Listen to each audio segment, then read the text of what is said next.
Jake Morrison stared at the glowing message crystal in his hands and read the alien text for the 5th time. The words still seemed impossible. An invitation to a royal wedding on SciFiPrime. No human had ever received such an honor before. He sat in his small quarters aboard the human trade ship Falcon's Rest and tried to make sense of what this meant. Jake was just an engineer who had become a diplomat by accident. 3 years ago he had fixed a broken water recycler on a Velthari vessel, and somehow that simple act had started the first real friendship between humans and the mysterious alien empire. The door chimed, and Lisa Carter walked in without waiting for permission. She did that a lot. Lisa was the team's xenobiologist and the closest thing Jake had to a best friend out here in deep space. "So is it real?" Lisa asked as she dropped into the chair across from his desk. Her curly red hair was tied back in its usual messy bun, and her green eyes sparkled with curiosity. Jake held up the crystal. "Ambassador Thexnell says it is. Princess Zarathiel is marrying Prince Kethrin of the Kethmori Confederation. It's supposed to unite 2 of the biggest alien powers in this sector." Lisa whistled low. "And they want humans there to witness it. That's either a huge honor or they're planning to sacrifice us to their gods." "The Velthari don't have gods," Jake said. "They believe in something called the Great Mind. It's like a collective consciousness that connects all telepathic beings." "Right, the telepathy thing," Lisa made a face. "Still gives me the creeps. Imagine if everyone could read your thoughts all the time." Jake had spent 3 years learning about Velthari culture, and he still didn't fully understand how their telepathic society worked. They could share thoughts and emotions directly from mind to mind. It made them incredibly efficient at working together, but it also meant they had very different ideas about privacy and individuality. "Commander." Ryan Phillips entered the room without knocking. He was a tall man with graying hair and the kind of serious expression that came from 30 years in the military. Phillips had been chosen to lead the human diplomatic mission because he understood both warfare and politics. "We leave for SciFiPrime in 6 hours, Phillips announced. "The wedding is in 4 days, and we need time to learn their customs. Jake, you'll be our primary contact since you're the one they invited." "Sir, I'm not sure I'm the right person for this," Jake said. "I'm an engineer, not a diplomat." Phillips smiled for the first time in weeks. "That's exactly why you're perfect for this. The Velthari respect practical skills and honest work. They invited you because you solve problems instead of just talking about them." The journey to SciFiPrime took 2 days through hyperspace. Jake spent most of the time studying Velthari wedding customs and trying not to think about all the ways he could accidentally start an interstellar war. Velthari society was built on complex rules about respect, hierarchy, and telepathic etiquette. Breaking the wrong rule could be seen as an insult to their entire species. When they dropped out of hyperspace, Jake got his first look at the Velthari homeworld. SciFiPrime was unlike anything he had ever seen. The planet was covered in cities that looked like they were made of living crystal. Massive spires twisted up into the clouds, and bridges of pure energy connected floating platforms high in the atmosphere. "How do they build something like that?" Lisa whispered as she stared out the viewport. "Telepathic construction," Jake explained. "They can shape matter with their minds when they work together. The whole planet is basically one giant work of art." Their ship was guided to a landing platform that seemed to grow up from the ground to meet them. As they stepped off the Falcon's Rest, Jake felt a strange tingling in his mind. It wasn't painful, but it was definitely not normal. Ambassador Thexnell was waiting for them. The Velthari looked almost human except for the pale blue skin and the large silver eyes that seemed to glow with inner light. Thexnell was tall and thin like most of his species, and he wore robes that shifted color as he moved. "Welcome, honored humans," Thexnell said in perfect English. His voice had a musical quality that made every word sound like part of a song. "I am pleased that you accepted our invitation." "The honor is ours, Ambassador," Phillips replied with a formal bow. "We're grateful to witness this historic union." Thexnell's eyes focused on Jake. "Engineer Morrison, your reputation precedes you. The princess herself requested that you be invited. Jake felt his stomach drop. The princess knows about me? Princess. Zarathul takes great interest in different forms of problem solving. Your approach to fixing our water recycler was discussed in the royal court. You found a solution that our best engineers had missed. They were led through the Crystal City toward the royal palace. Jake tried not to stare, but it was impossible. Everything around them seemed alive. The streets pulsed with soft light and the buildings hummed with energy. Velthari citizens floated past on platforms of crystallized air, and their thoughts created visible patterns in the space around them. Jake, Lisa whispered, look at how they're staring at us. She was right. Every Velthari they passed stopped to look at the humans. Some seemed curious, but others looked less friendly. Jake could see doubt and suspicion in their large silver eyes. Many of my people are uncertain about this marriage, Vexnil explained, as if he had heard their thoughts. Princess Zarathul is beloved, but Prince Catherine is not well known here. Some believe the union will weaken our pure bloodlines. The palace rose before them like a mountain of living diamond. It twisted up into the sky in impossible spirals, and Jake could see rooms and halls floating independently within the structure. Gardens hung in midair and waterfalls flowed upward in defiance of gravity. How does someone even live in a place like this? Lisa asked. Very carefully, Jake muttered. They were given rooms in the guest wing of the palace. Jake's chamber was a sphere of crystal that hung suspended over a garden of singing flowers. The furniture seemed to grow from the walls when he needed it and disappeared when he didn't. There was no visible technology, but somehow the room knew exactly what temperature he preferred and what kind of light felt most comfortable. That evening they were invited to a formal dinner to meet the royal family. Jake put on his best dress, uniform, and tried to remember all the rules about Velthari etiquette. Don't think negative thoughts because they might sense them.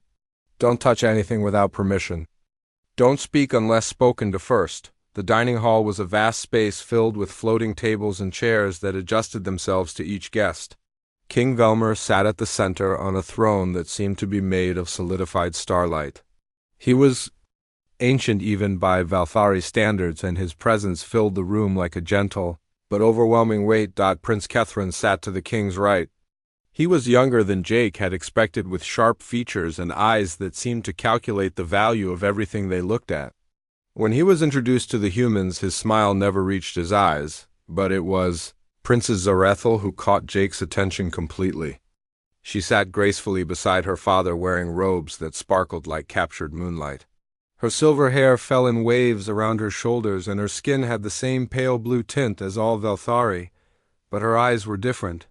They were clouded with a milky white film, and Jake realized with surprise that she was blind, despite her blindness. Princess Zarathul seemed more aware of her surroundings than anyone else in the room.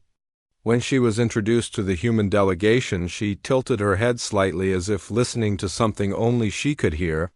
So you are the famous engineer Morrison, she said, and her voice was like music made of silver bells. I have heard many interesting things about your unique approach to problems. Jake felt his face flush red. Your Highness is too kind. I just try to fix things that are broken. Princess Zarathul smiled, and for a moment Jake forgot how to breathe. Perhaps we might speak more about your methods. I find myself curious about minds that work differently than our own. As the evening continued, Jake found himself watching the princess more and more. She moved through the social interactions with perfect grace despite being unable to see. She seemed to know exactly where everyone was and what they were feeling. But there was something sad in her expression when she thought no one was looking. The wedding was only 3 days away, and Jake could already tell this was going to be much more complicated than anyone had expected. The next morning, Jake woke up to find his crystal chamber had turned bright orange. He had no idea what this meant, but it definitely seemed like something was wrong. The walls pulsed with warm light, and the air itself seemed to hum with energy. Ambassador Vexnil arrived within minutes, looking more flustered than Jake had ever seen him. His usually perfect robes were wrinkled, and his silver eyes were wide with concern. Engineer Morrison, we have a significant problem. Dexnil said as he entered the chamber. Your sleeping thoughts have been broadcasting through the palace crystal. Network all night, Jake felt his stomach sink. What kind of thoughts? Dreams about mechanical failures and structural collapses. The palace maintenance systems interpreted these as actual warnings and have been trying to fix problems that do not exist. Half the guest wing is now sealed off for emergency repairs. Jake rubbed his face with both hands. This was exactly the kind of diplomatic disaster he had been worried about. I'm sorry, Ambassador. I had no idea human dreams could affect your systems. Neither did we, Dexnil admitted. Your mind works so differently from ours that our technology does not know how to process it. The crystal network is designed to respond to Velthari telepathic patterns, not human brainwaves. They spent the next hour figuring out how to shield Jake's room from the palace systems. Lisa helped by taking readings with her scientific equipment, while Dexnil adjusted the crystal frequencies. By the time they finished, Jake felt like the most embarrassing house guest in galactic history. At least now we know why the Velthari have never invited humans to stay in the palace before, Lisa said with a grin. You probably set off every alarm system they have. The morning's embarrassment was quickly forgotten when Jake was invited to join a tour of the palace gardens. Princess Zarethel herself would be leading the tour, and Jake found himself both excited and nervous about spending more time with her. The royal gardens were unlike anything on Earth. Plants grew in impossible spirals that reached toward floating pools of water. Flowers sang in harmony when the wind touched them, and trees bore fruit that glowed like tiny suns. Everything was connected by streams of flowing energy that carried nutrients and information throughout the garden. Princess Zarethel moved through this magical landscape with perfect confidence. She knew exactly where every path led and could identify each plant by its unique energy signature. Jake watched in amazement as she communicated with the garden itself using gentle touches and telepathic whispers. Your Highness, how do you navigate so easily without sight? Jake asked as they walked along a path made of living crystal.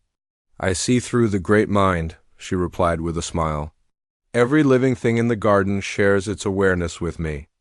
I know where the sunbeams fall and how the flowers turn toward the light. In some ways, I see more than those who rely only on their eyes. Jake tried to understand what she meant, but human brains weren't built for telepathic connection. It must be wonderful to be so connected to everything around you. Princess Zarethel paused beside a fountain that flowed upward in spiraling patterns. It can be overwhelming sometimes to always feel the emotions and thoughts of others. There are moments when I wish I could experience true silence. What do you mean? In Velthari society, privacy is a foreign concept. We share everything through the great mind, but sometimes I wonder what it would be like to have thoughts that belong only to me. Jake looked at her with new understanding. That must be lonely in its own way. Yes, she said softly. Very few understand that. They continued walking, and Jake found himself describing the visual details of the garden that Princess Zarethel might not sense through telepathy. He told her about the way sunlight caught the crystal leaves and how the floating gardens cast moving shadows on the paths below. She listened with fascination, as if seeing these things for the first time. You describe things so differently than others do, she said. Most Velthari focus on the emotional resonance or energy patterns, but you notice the mechanical beauty and structural relationships. I guess that's just how engineers think. Jake said, we see how things work together to create something bigger. As they talked, Jake began to notice problems that the Velthari had missed. The energy flows that fed the floating gardens were becoming unstable. Some of the crystal pathways showed stress fractures that could lead to collapse. The beautiful fountain was slowly losing pressure because of a blockage in its telepathic control system. Your Highness, I don't mean to be rude, but I think some of your garden systems need maintenance, Jake said carefully. Princess Zarethel tilted her head as if listening to something. The garden spirits do feel distressed lately. Our maintenance. Telepaths say everything is functioning normally. May I take a closer look at the fountain controls? She nodded, and Jake knelt beside the flowing water to examine the crystalline mechanism that controlled its flow. The problem was obvious to his engineer's eye. The telepathic interface was working perfectly, but the physical components were wearing out. The Velthari were so focused on the mental aspects of their technology that they had ignored basic mechanical maintenance. The control crystals need to be realigned, Jake explained, and this pressure valve is stuck. Your telepathic commands are getting through, but the physical system can't respond properly. With Princess Zarethal's permission, Jake used his basic tools to adjust the mechanical components. Within minutes, the fountain was flowing stronger than it had in months. The princess clapped her hands in delight as she felt the improved energy flow through her telepathic senses. "How did you see what our experts missed?" she asked. "Different perspective, I guess. Your people think about systems in terms of mental energy and emotional resonance. I think about gears and valves and pressure differentials. Perhaps our worlds have more to learn from each other than we realized." That evening there was another formal dinner to meet Prince Catherine's delegation from the Kethmori Confederation. Jake was still feeling good about his success with the fountain when disaster struck again. During the meal, Jake accidentally picked up his water glass with his left hand. The moment his fingers touched the crystal, every Velthari in the room went rigid with shock. Ambassador Thexnol's face turned pale blue, and even Princess Zarathal looked troubled. "Engineer Morrison," Thexnol whispered urgently, "please put down the glass immediately." Jake set down the glass, but the damage was done. Prince Catherine was staring at him with undisguised disgust, and several of the Kethmori delegates were making angry clicking sounds with their tongues. "What did I do wrong?" Jake asked quietly. "In our culture, the left hand is reserved for handling waste and unclean materials," Thexnol explained. "Using it to touch food or drink is considered deeply offensive." Jake felt his face burn with embarrassment. "I'm sorry. I didn't know." Prince Catherine stood up slowly, and his silver eyes glowed with anger. "This is exactly why allowing aliens at sacred ceremonies is a mistake. They have no understanding of proper behavior or respect for our traditions." "Prince Catherine, please," Princess Zarathal said gently. "Engineer Morrison meant no disrespect. Human customs are different from ours." "Ignorance is no excuse for contaminating our sacred spaces," the prince replied coldly. "Perhaps it would be better if the human delegation observed the wedding from their ship rather than participating directly." The dining hall fell silent. Jake could feel the weight of dozens of alien eyes watching him. This was worse than the morning's Crystal Network disaster. He had not just embarrassed himself, but potentially damaged human relations with both alien species. King Velmer raised one hand, and the tension in the room eased slightly. "Prince Catherine, your concerns are noted. However, Engineer Morrison has already proven his good intentions through his actions. This afternoon he repaired a fountain that our best technicians could not fix. Mechanical tinkering hardly qualifies. Someone for participation in sacred rituals?" Prince Catherine said with a sneer. "Princess." Zarathal spoke up again, and her voice carried a note of authority that surprised Jake. "The ability to see solutions that others miss is a gift that transcends species. Perhaps we should focus on learning from our differences rather than being offended by them." The prince's expression grew even colder. "My dear princess, your blindness may prevent you from seeing the obvious problems with this situation. These humans will bring nothing but chaos to our union." Jake saw Princess Zarathal flinch as if she had been struck. The casual cruelty in Prince Catherine's words shocked him. How could someone speak to their future bride that way? "Your Highness is wise to consider all perspectives," Jake said carefully. "I would be honored to learn more about your customs, so I can show proper respect during the ceremony." Prince Catherine looked at him with barely concealed contempt. "Some things cannot be taught to those who lack the proper breeding." The rest of the dinner passed in uncomfortable silence. Jake ate with only his right hand and tried not to think about how badly he had messed up. But he kept watching Prince Catherine and Princess Zarathal together. The prince treated her like a beautiful ornament rather than a person.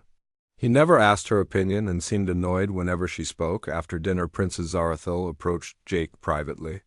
Please, do not let Prince Catherine's words discourage you.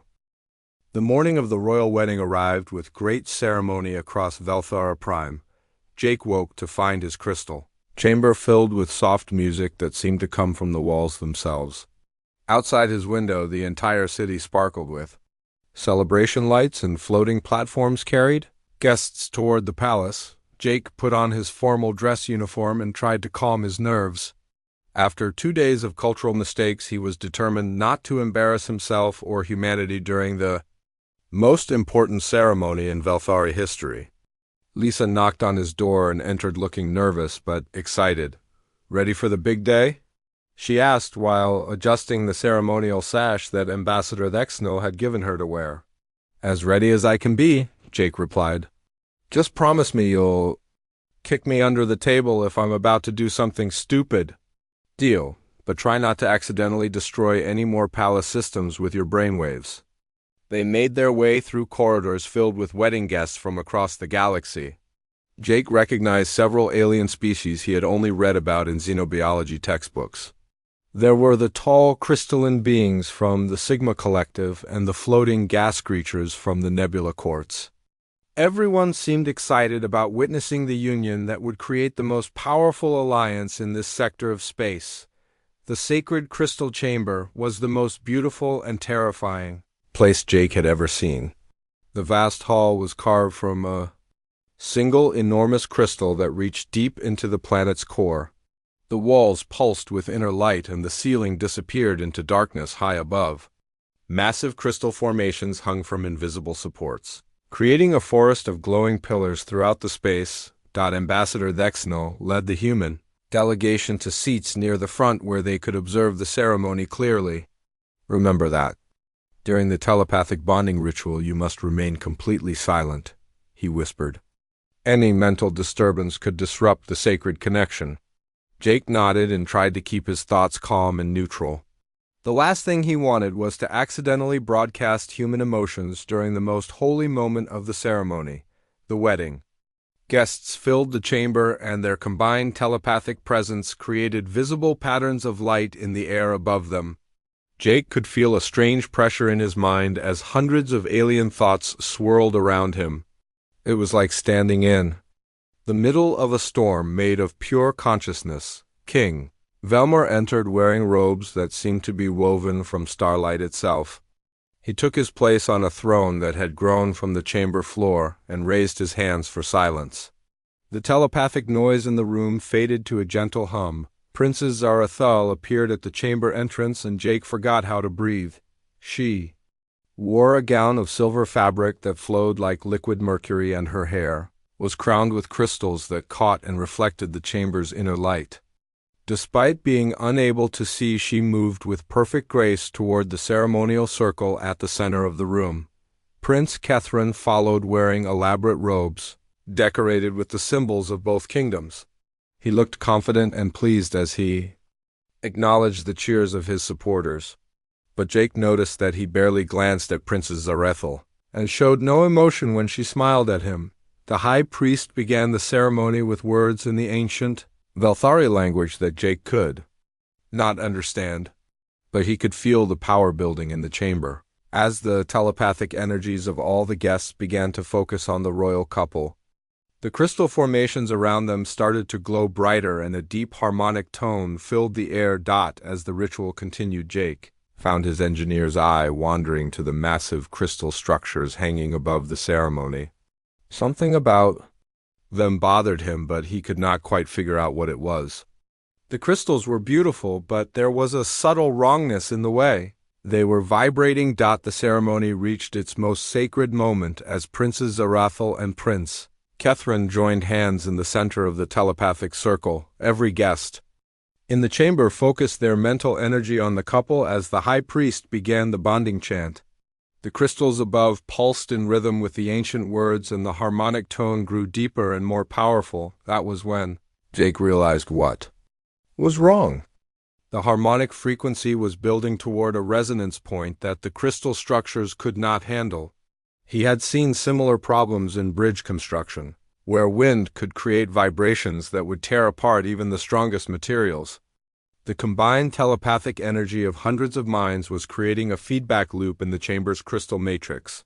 Jake looked up at the massive formations hanging directly over Princess Zarathul and saw hairline cracks beginning to spread through the crystal. The ancient structures were failing, and in minutes they would come crashing down on everyone in the ceremonial circle. He tried to catch Ambassador Thexnel's attention, but the alien was deep in telepathic trance like everyone else in the chamber. Jake looked around desperately and realized that every Velthari and their guests were so focused on the mental aspects of the ceremony that none of them noticed the physical danger developing above their heads. The cracks in the crystals spread wider, and Jake could hear a high-pitched whining sound as the formations began to fail. Princess Zarathul stood directly beneath the largest crystal structure, completely unaware that tons of razor-sharp mineral were about to fall on her. Jake made the only decision he could. He jumped to his feet and ran toward the ceremonial circle, shouting a warning. "The crystals are falling. Everyone get out of the way." But his voice was lost in the harmonic chanting, and the telepathic guests were too deep in their mental connection to hear physical sounds. Jake sprinted across the chamber floor as the cracks spread rapidly through the crystal matrix above. Prince Kethrin was standing with his eyes closed and his hands raised toward the ceiling as he channeled power into the bonding ritual. He was completely focused on the political and magical benefits he was about to gain, and showed no awareness of the danger to his bride. Jake reached the ceremonial circle just as the first crystal formation broke free from its supports. Without thinking, he grabbed Princess Zarathul around the waist and threw both of them sideways out of the circle. They hit the chamber floor hard and rolled away from the center just as thousands of pounds of ancient crystal came crashing down where they had been standing. The impact shattered the harmonic spell and broke the telepathic connection throughout the chamber. Velthari guests stumbled and cried out as they were suddenly cut off from the great mind. The beautiful ceremony dissolved into chaos as more crystal formations began falling from the damaged ceiling. Jake covered Princess Zarathul with his body as sharp fragments rained down around them. He felt something slice across his shoulder, but ignored the pain as he helped her to her feet and guided her toward the chamber exit. Behind them, the sacred crystal circle was buried under tons of debris. Ambassador Thexnel reached them as they escaped the main collapse zone. His silver eyes were wide with shock, and his perfect composure was completely shattered. "Engineer Morrison, what have you done?" "I saved her life," Jake said as he checked Princess Zarathul for injuries. The harmonic resonance was tearing the crystal matrix apart. Didn't anyone else notice the structural failure? "The sacred bonding was disrupted," Thexnel said in a horrified whisper. "The marriage ceremony is ruined." Jake looked back at the ceremonial circle and saw Prince Kethrin standing in the rubble, looking furious rather than concerned. The prince had not even tried to help his bride when she was in danger. He was staring at Jake with pure hatred in his silver eyes. "This is your fault, alien," Prince Kethrin shouted as he pointed at Jake. "Your presence corrupted our sacred ritual and brought disaster upon our union." "My presence saved your bride's life," Jake shot back. "Where were you when she needed protection?" "How dare you question my actions?" the prince snarled. "You have violated the most sacred laws of our people and destroyed centuries of tradition." King Velmor appeared through the chaos, looking older and more tired than Jake had ever seen him. The collapse had injured several important guests, and the political implications were staggering. The wedding that was supposed to unite two kingdoms had ended in disaster. "Father the human must be punished for this sacrilege," Prince Kethrin demanded. "His interference has brought shame upon both our houses." But Princess Zarathul stepped forward, and her voice cut through the angry shouting. "Engineer Morrison saved my life and the lives of many others. Without his warning, half the wedding party would have been crushed. He disrupted the sacred bonding." Prince Kethrin protested. "Our marriage is not valid and our alliance is broken." "Perhaps that is for the best," Princess Zarathul said quietly, and Jake heard something new in her voice. A husband who does not try to protect his bride during danger may not be the partner I need. The prince's face twisted with rage and political calculation. You cannot be serious. Our union was arranged to benefit both kingdoms. Your personal feelings are irrelevant. My personal feelings are the only things that remain relevant, the princess replied. Everything else lies in ruins. Jake found himself caught in the middle of an interstellar political crisis that he had accidentally created. He had acted on instinct to save lives, but in doing so he had destroyed the most important diplomatic ceremony in recent history. The hours following the wedding disaster were filled with angry voices and political chaos. Jake sat in a holding chamber deep within the palace while alien diplomats argued about his fate in languages he could not understand. His shoulder ached where the crystal fragment had cut him, but the palace healers had refused to treat a prisoner. Commander Phillips and Lisa were allowed to visit him briefly. Phillips looked tired and stressed while Lisa seemed ready to fight anyone who threatened her friend. The situation is bad, Jake, Phillips said quietly. Prince Catherine is demanding your execution for violating sacred law. He claims you deliberately sabotaged the ceremony to prevent the alliance between the kingdoms. That's ridiculous, Lisa added angrily. Anyone with engineering training could see those crystals were about to fail. Jake saved dozens of lives. I know that, and you know that, but politics doesn't care about facts, Phillips replied. Half the Velthari court wants to hand you over to keep the peace with the Shethmori Confederation. Jake leaned back against the crystal wall and closed his eyes. What does King Velmor say? He's torn. You saved his daughter's life, but you also destroyed the most important political marriage in centuries. The other alien kingdoms are watching to see how he handles this crisis. And Princess Zarathil? Phillips and Lisa exchanged glances. She's been locked in her chambers. Prince Catherine convinced the king that she's too emotionally compromised to make rational decisions about your punishment. Jake felt anger burn in his chest. Even after proving that Prince Catherine cared nothing for her safety princess, Zarathil was still being treated like property instead of a person. The whole situation made him sick. Ambassador Thexnol arrived looking more stressed than Jake had ever seen him.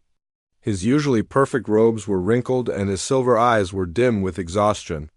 Engineer Morrison, I bring word from the royal court, Thexnol said formally. Prince Catherine has demanded a formal trial for crimes against the sacred laws of our people. If found guilty, the penalty is death. When is the trial? Jake asked. Tomorrow at dawn. But there may be another option. Thexnol glanced around nervously as if afraid someone might overhear. Princess Zarathil has invoked an ancient law called the right of life debt. What does that mean? According to our oldest traditions, when someone saves a royal life during a sacred ceremony, they become spiritually bonded to the royal family. Princess Zarathil claims you have earned the right to be considered as a potential marriage partner. Jake stared at the ambassador in shock. Marriage? But I'm human. That is the complication. The right of life debt was written thousands of years ago when only Velthari participated in our ceremonies. Prince Catherine argues that ancient law cannot apply to alien species. Lisa grabbed Jake's arm. Wait a minute. If Jake marries the princess, does that get him out of trouble? It would make him a member of the royal family with full protection under our laws, Thexnol explained. But first he would have to prove his worthiness through the traditional trials. Many believe this is impossible for a non-telepathic being. What kind of trials? 3 tests that measure the qualities needed in a royal spouse. The test of mind to prove intelligence and wisdom. The test of heart to prove emotional connection and empathy. The test of spirit to prove courage and inner strength. Jake felt overwhelmed by how quickly his life had changed. 3 days ago he was a simple engineer on a diplomatic mission. Now he was facing either execution or marriage to an alien princess he barely knew. I need to think about this, he said. There's little time for thinking, Thexnol replied. The high priests are already studying the ancient texts to determine if the right of life debt can apply to humans. Prince Catherine is demanding immediate answers. That evening, Princess Zarethel managed to escape her guards and visit Jake in his holding chamber. She moved through the crystal corridors like a ghost, avoiding the palace security systems through her telepathic connection to the building itself. "Your Highness, you shouldn't be here," Jake said as she slipped through the chamber door. "You'll get in trouble." "I am already in more trouble than you can imagine," she replied with a sad smile. "My father is considering handing you over to Prince Catherine to preserve the alliance. I could not let that happen without speaking to you first. Princess, I appreciate what you're trying to do with this life debt thing, but I don't want you to sacrifice your future for me. You do not understand. When you saved my life, you gave me something I have never had before." She sat beside him on the crystal bench, and her presence filled the small chamber with warmth. "For the first time in my life, I made a choice based on my own feelings instead of political necessity." "What do you mean?"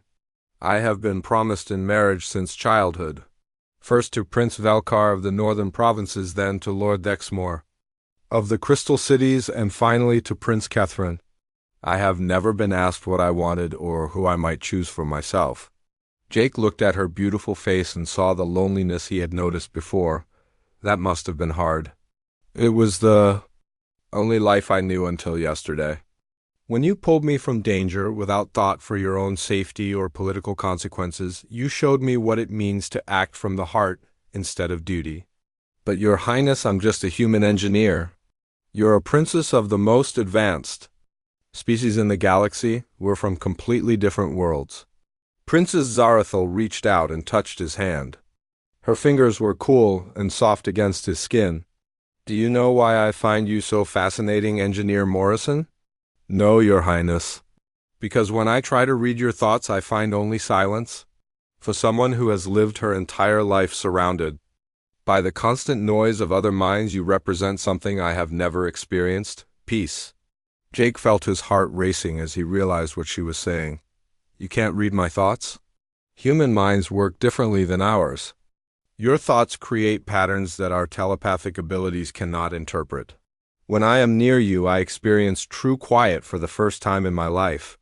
They sat in comfortable silence for several minutes. Jake found himself studying her face and wondering what it would be like to spend his life with someone so different yet so understanding. Princess Zarethel seemed to sense his thoughts even though she could not read them directly. "The trials will be difficult," she said softly. "They were designed for Velthari telepaths, and many believe no human could pass them. What exactly do they involve?" "The test of mind requires solving complex puzzles that traditionally rely on telepathic intuition. The test of heart involves demonstrating emotional connection without mental linking. The test of spirit means facing your deepest fears and proving your inner strength." Jake considered this. "And if I fail?" "Then Prince Catherine will have his way and you will face execution for violating our sacred laws." "And if I pass?" Princess Zarethel smiled, and for the first time since he had met her, she looked truly happy. "Then you will become my husband and a prince of the Velthari Empire. Our marriage would create a new kind of alliance between humans. And our people. Your Highness, can I ask you something personal?" "Of course." "Do you actually want to marry me, or are you just trying to save my life?" She was quiet for a long moment before answering. 3 days ago, I would have said I was only trying to save a brave man who helped me. But now I realize it is more complicated than that." "How so?" "In our brief time together, you have shown me things about myself I never knew existed. You describe the world in ways that make me see beauty I never noticed. You solve problems with methods our people never consider. Most importantly, you treat me like a person instead of a political symbol." Jake felt something shift in his chest as he looked at this remarkable woman who had risked everything to give him a chance at life. "Princess Zarethel, if I agree to the trials, it won't be just to save my own life." "Then why would you do it?" "Because in 3 days you've become the most interesting person I've ever met. Because you deserve better than a husband who doesn't try to protect you. Because maybe our different worlds need each other more than anyone realizes."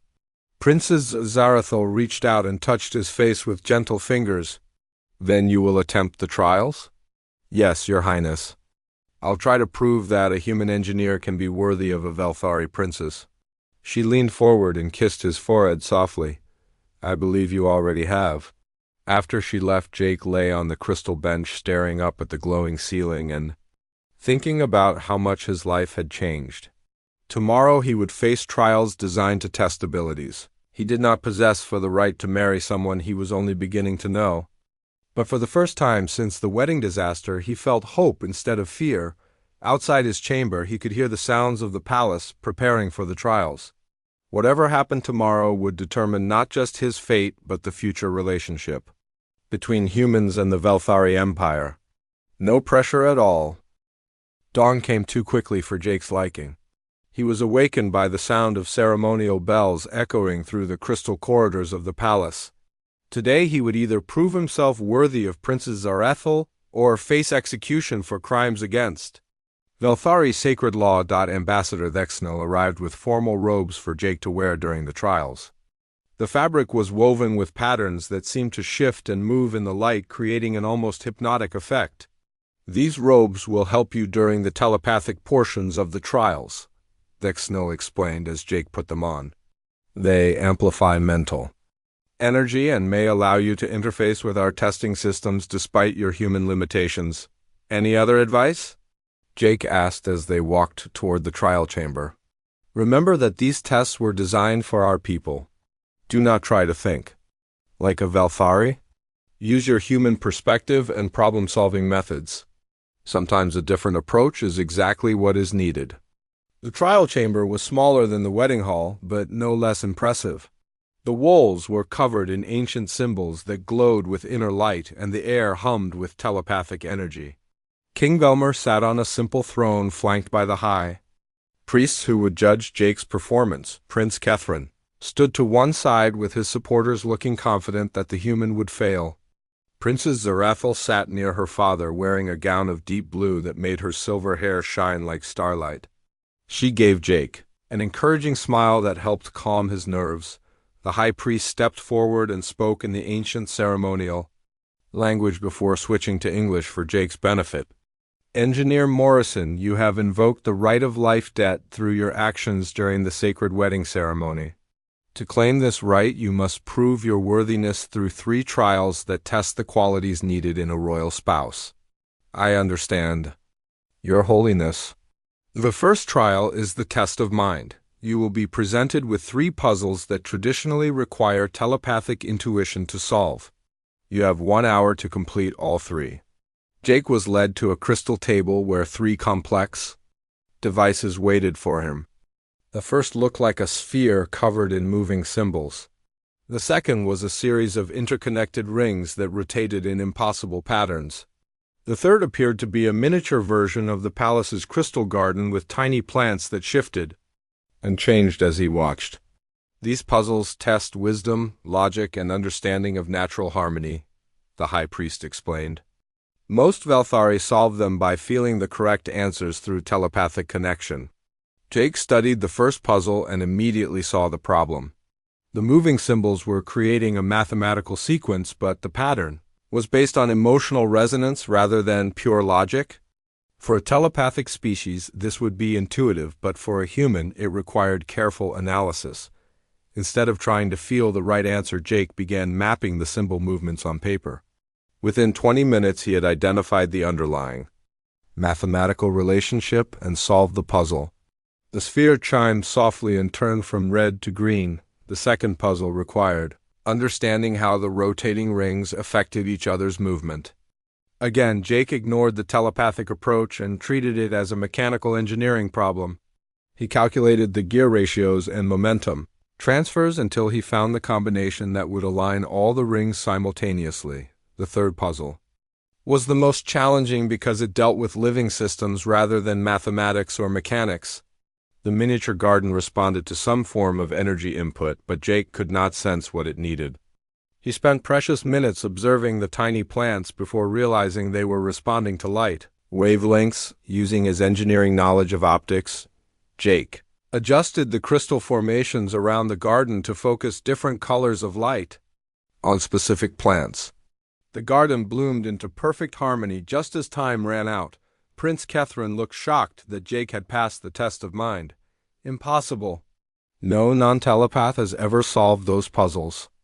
Engineer Morrison approached them differently than we expected, the High Priest admitted. His solutions were unorthodox but completely valid. The test of heart was more difficult because it required demonstrating emotional connection without telepathic abilities. Jake was asked to comfort a crying Velthari child, calm an agitated palace animal, and express his feelings for Princess Zarethel in a way that the court could understand. For the child, Jake used his engineering skills to quickly build a toy from crystal fragments that created pretty light patterns when moved. The child stopped crying and began laughing with delight.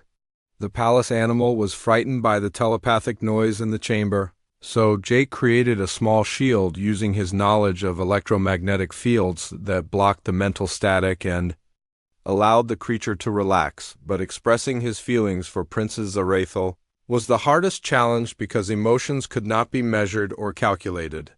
Jake thought about everything he had learned from her in their brief time together and realized the answer was not in grand gestures but in understanding. He began describing the princess not as others saw her, but as he experienced her. He spoke about her wisdom, her kindness, her strength in facing a life of political obligation, and her courage in choosing her own path despite enormous pressure. He talked about how her different way of seeing the world had taught him new ways to appreciate beauty and meaning. As he spoke, Jake noticed tears running down Princess Zarethel's face. Even the stern high priests seemed moved by his honest words. Prince Kethrin looked uncomfortable as Jake's description made it clear how little the prince really knew about his intended bride. "The test of heart is passed," the high priest announced. "You have shown genuine emotional connection and understanding." The final test of spirit required Jake to face his deepest fears alone in a telepathic illusion chamber. He was sealed inside a crystal sphere that began projecting his worst nightmares directly into his mind. Jake found himself reliving every moment of failure and inadequacy from his past. He saw himself as a child being told he was not smart enough for advanced classes. He experienced again the crushing disappointment of losing his first engineering job due to budget cuts. He felt the loneliness of being the only human among aliens who could read each other's thoughts but not his. The illusions tried to convince him that he was foolish to think he could be worthy of a princess. They showed him failing the trials and being executed while Princess Zarethel was forced to marry Prince Kethrin. They whispered that humans were inferior and that he should accept his limitations. But as the fears pressed down on him, Jake realized something important. His human limitations were also his human strengths. He could not read minds, but that meant his thoughts were private and honest. He was not telepathically connected to others, but that meant he could think independently and see problems from unique angles. Jake stood up in the illusion chamber and spoke directly to his fears. "You're right that I'm different. You're right that I don't have telepathic abilities or royal breeding. But being different is not the same as being inferior. My differences are what allowed me to save Princess Zarethel's life and solve puzzles that stumped telepathic experts." The illusions faded and the crystal sphere opened. Jake stepped out to find the entire court staring at him in amazement. "The test of spirit is passed," the high priest announced. "You have faced your fears and found strength in your true nature." King Velmar rose from his throne looking older, but somehow relieved. "Engineer Morrison, you have completed the 3 trials successfully. According to our most ancient laws, you have earned the right to marry Princess Zarethel if she will have you." Jake turned to the princess and saw her smiling through happy tears. "Your Highness, will you marry me?" "Yes, Jake Morrison. I will marry you and be proud to call you my husband." Prince Kethrin stepped forward with fury in his silver eyes. "This marriage is invalid. The alliance between our kingdoms is broken, and I will not accept this insult." "The alliance was broken when you showed no concern for my daughter's safety," King Velmar replied firmly. "Engineer Morrison has proven himself more worthy than many who were born to nobility." Prince Kethrin tried to rally his supporters but found that most of the court had been impressed by Jake's performance in the trials. His political position collapsed as quickly as the wedding crystals had fallen. 3 days later, Jake and Princess Zarethel were married in a ceremony that blended human and Velthari traditions. Instead of telepathic bonding, they exchanged vows that spoke of partnership, respect, and love that transcended species barriers. The wedding was held in the palace gardens that Jake had helped repair. Princess Zarethel wore a gown of silver and gold, while Jake wore robes that incorporated both human military decorations and Velthari royal symbols. As they kissed to seal their marriage, Jake realized he had found something he never expected. Among the stars, not just love, but a true partnership with someone who complemented his strengths and understood his heart. Their marriage opened new possibilities for cooperation between humans and Velthari. Jake became not just a prince, but an ambassador, helping both species learn from each other's unique abilities. In the months that followed, Jake and Princess Zarethel worked together on projects that combined human engineering with Velthari telepathic abilities.